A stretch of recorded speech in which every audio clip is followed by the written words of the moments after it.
Oke, kembali lagi di Movila. Kali ini saya ada informasi terbaru untuk para pemirsa semua, ya, di mana sidang pra-peradilan gugatan penetapan tersangka Peggy Setiawan alias Peron dalam kasus pembunuhan Vina dan Rizky di Cirebon yang digelar hari ini, ya, di Pengadilan Negeri Bandung pada Senin 1 Juli 2024, di mana pihak pemohon yakni tim kuasa hukum Peggy dan termohon yakni Polda Jabar nampak sudah hadir di ruang sidang, pemirsa. Dan sidang hari ini itu dipimpin oleh Hakim Tunggal Eman Sulaiman, dan ruang sidang dipenuhi oleh tim kuasa hukum Peggy Setiawan dan sejumlah masyarakat yang mendukung pembebasan Peggy Setiawan. Nah, agenda hari ini adalah mendengarkan pembacaan gugatan dari pihak pemohon dan akan langsung dijawab oleh termohon. Nah, untuk mengetahui apakah ada atau tindak pidana dalam peristiwa tersebut, yaitu diketahui harus dicari kebenaran formil dan material.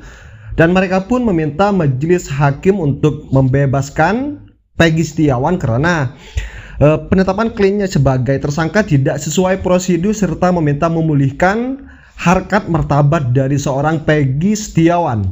Dan tampak tim kuasa hukum Peggy Setiawan hari ini, pemirsa, sindir keras pihak penyidik yang diduga asal-asalan melakukan tugasnya dalam penangkapan kasus Vina tersebut. Dan hari ini saya ada beberapa cuplikan, ya, dari tim kuasa hukum Peggy Setiawan yang ini statementnya sangat nampar sekali, ya, pihak penyidik yang mana melakukan penyidikan asal-asalan terhadap kasus Vina Cirebon dan penangkapan dari seorang Peggy Setiawan. Dan langsung saja seperti apa videonya, pemirsa, mari kita simak bersama. Dan ini sangat menarik sekali, pemirsa. 21 bulan Mei. Sementara menurut Perkap Kapolri untuk mentersangkakan seseorang ada tahap-tahapannya. Karena ini bukan tertangkap tangan. Makanya di sini ada banyak kesalahan daripada penyidik menurut kami. Di sini akan kami ajukan di pra-peradilan ini. Berarti bisa dikatakan bahwasannya pihak dari Polda juga kan memiliki barang bukti begitu yang akan juga dibawa ke persidangan pra-peradilan seperti itu, Pak. Nah, apakah itu juga bisa dikatakan memperkuat juga nanti ya dari pihak Polda ini untuk bisa juga meyakinkan hakim, karena dari kuasa hukum juga memiliki hal yang sama begitu, Pak? Ya, justru menurut kami alat bukti yang dilakukan oleh yang dari Polda itulah yang menurut kami sangat lemah.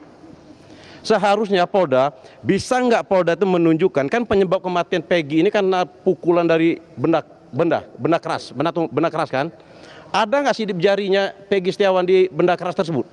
Kalau memang ada baru, oke, kami katakan. Kalau sekarang yang dijadikan alat buktinya apa? Ijazah, KTP, kemarin foto, kan nggak nyambung. Tapi ya boleh-boleh aja, maka kita ajukan sekarang ini. Kita lihat bagaimana putusan dari pra-peradilan ini. Oke. Berarti dari data-data dan juga barang bukti, ya, Pak, ya, bisa dikatakan dari kuasa hukum juga sudah memiliki barang bukti dan tersebut yang nanti akan ditunjukkan juga ke hakim seperti itu, ya, Pak, ya. Dan memastikan dan juga optimis seperti itu tadi seperti Bapak sampaikan juga dengan bukti-bukti yang sudah dimiliki yang akan disampaikan juga. Nah, kemudian Pak, jika nantinya kita melihat kan ini banyak juga yang akan hadir, Pak, dari pihak keluarga, kemudian pendukung dari Peggy Setiawan, dan juga tadi Bapak sempat menyampaikan bahwasannya klien Bapak Peggy Setiawan ini merupakan orang yang salah yang ditangkap seperti itu.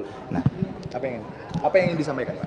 Ya, harapan kami ya, sidang pra peradilan ini hakim mengabulkan petitum kami untuk membatalkan Peggy Setiawan sebagai tersangka.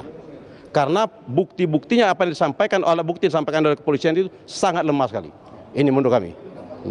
Dan kemudian apakah untuk dari kuasa hukum sendiri ini semuanya apakah saling berkoordinasi seperti itu, Pak, terkait dengan bukti-bukti yang sudah dimiliki terkait, karena ini kan ada 22 orang, Pak, nanti yang akan membacakan petitumnya di ruang persidangan seperti itu. Apakah sudah ada koordinasi sebelumnya dengan kuasa hukum yang lainnya juga, Pak, untuk bisa meyakinkan hakim di persidangan pra persidangan pagi ini?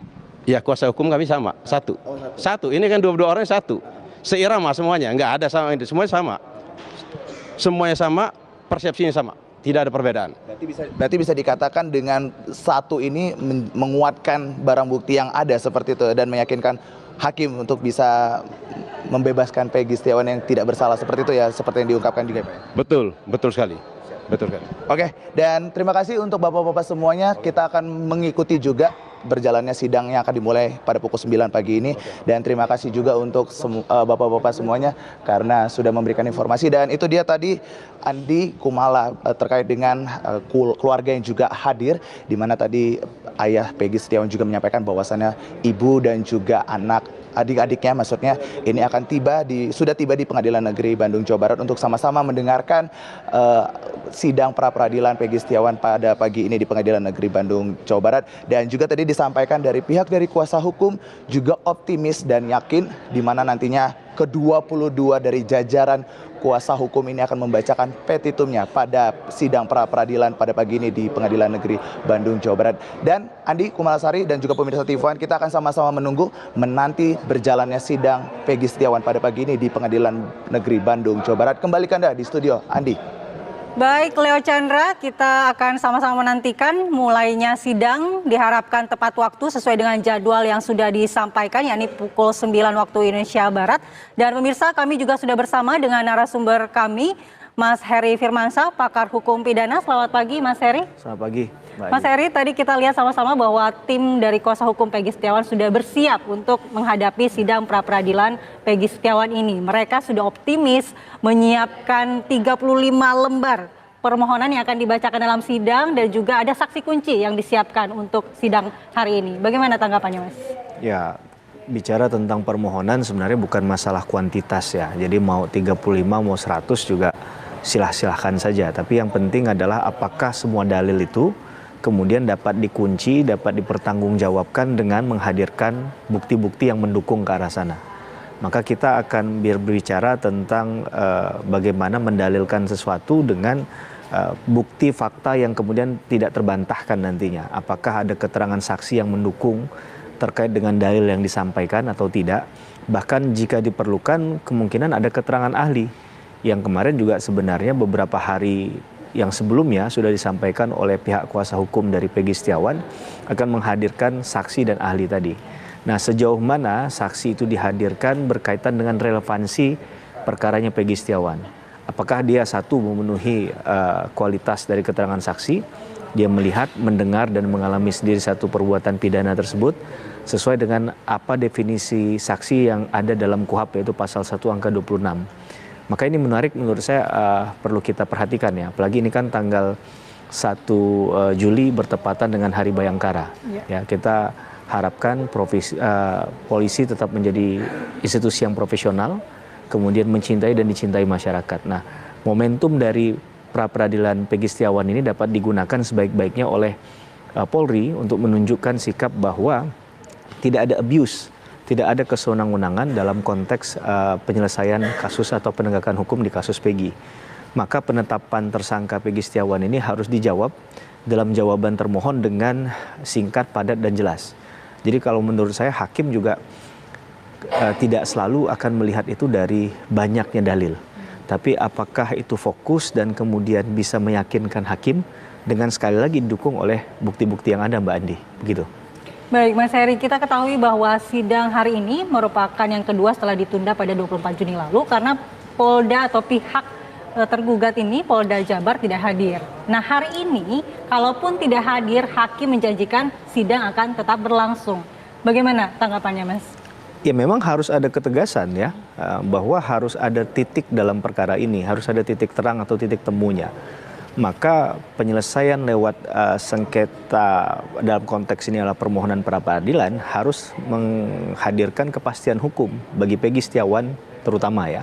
Karena dalam konteks ini yang dikenai tindakan-tindakan penangkapan, penahanan yang itu termasuk dalam konteks adalah pembatasan hak asasi manusia, itu adalah Peggy Setiawan. Maka tentunya hak-hak tersebut harus segera dipulihkan jika memang bukan beliau yang melakukan tindak pidana tersebut. Maka nggak boleh ini diperlambat sedikit pun dengan alasan apapun, bahkan dengan menggunakan ketentuan KUHP pasal 82 ayat 1 huruf D kalau saya nggak salah, agar kalau seandainya pokok perkaranya sudah disidangkan di pengadilan negeri, sudah diperiksa, dalam hal ini mungkin sudah dibacakan dakwaannya, maka gugur pra peradilannya. Maka kita tidak mengharapkan hal itu. Kita ingin bahwa ini adalah uji tanding dalam hal pembuktian yang menegakkan fair trial ya. bahwa dalam konteks ini masing-masing pihak punya hak hukum untuk kemudian mempertahankan dalilnya, bahwa keyakinan dari pihak penyidik asumsi awalnya adalah ada kesalahan dari Peggy Setiawan. Bahkan tidak main-main, kalau nggak salah konferensi pers yang lalu itu dikatakan Polda Jabar, Peggy Setiawan ini kan otak pelakunya, kalau saya tidak salah mengutip dari hal itu ya. Maka tentunya pertanggungjawaban pidananya besar, dan peran dari Peggy Setiawan ini pun besar juga. Nah, bagaimana kemudian itu dikonstruksi secara baik, secara teliti, cermat tadi, dan jelas lengkap juga dalam penjelasan atau jawaban dari pihak termohon, dan juga dalam keterangan-keterangan yang akan diuji nanti di pembuktian dalam pra-peradilan ini, sampai pada nanti akan ada penetapan pembacaan putusan oleh hakim tunggal tadi, begitu. Apakah semua sidang pra-peradilan itu muaranya adalah membatalkan status tersangka?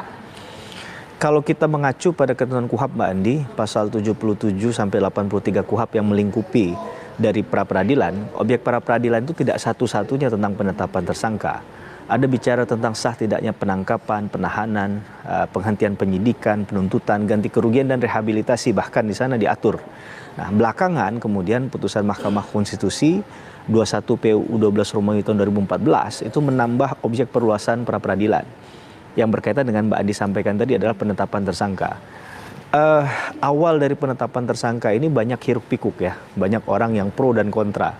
Karena pro-nya berkaitan dengan penetapan tersangka ini adalah awal mula. Tadi saya katakan ada pembatasan hak asasi manusia. Kemudian kadang ketika itu diberikan seutuhnya pada salah satu lembaga, katakanlah Polri, dan tidak bisa di-challenge, ini bisa jadi kemudian disalahgunakan. Saya gunakan istilah abuse tadi, menyalahgunakan kewenangan yang dimiliki. Karena penetapan tersangka ini pintu masuk awal orang untuk menjalani proses peradilan pidana, maka ini perlu sebenarnya di-challenge di awal. Maka sistem peradilan pidana kita kemudian membuka ruang tadi lewat putusan Mahkamah Konstitusi yang sudah di-challenge di sana dan diputuskan menambah objek perluasan pra-peradilan. Kemudian penetapan tersangka ini dapat kemudian diuji. Nah, batu ujinya adalah di sidang pra-peradilan.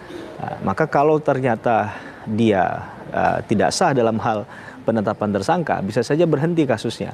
Tapi sayangnya dalam beberapa hasanah praktik pra-peradilan, kadang ini tidak diikuti secara secara rigid dan runtut begitu ya, dan tegas untuk mengatakan bahwa kalau sudah ada putusan pra-peradilan menetapkan tidak sah penetapan tersangka, maka tertutup peluang lain untuk kemudian diajukan kembali perkara ini menjadi penetapan tersangka yang baru lewat sprindik yang baru. Tapi di beberapa case, di beberapa kasus, kalau saya nggak salah, bahkan Setia Novanto itu kan pernah juga menang di pra-peradilan lawan KPK, kemudian dibuatkan sprindik baru, dan sekarang sudah menjadi terpidana. Nah, maka hal ini yang kemudian menjadi gap kesenjangan antara teori dan praktik dalam pra-peradilan. Baik, Mas. Nanti kita akan lanjutkan.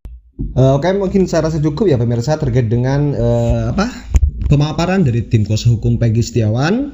Dan seperti apa komentar kalian, tulis di kolom komentar. Dan sekali lagi jangan lupa tekan tombol subscribe-nya biar kalian juga tidak ketinggalan informasi terbaru dari channel ini. Dan salam demokrasi dan salam NKRI.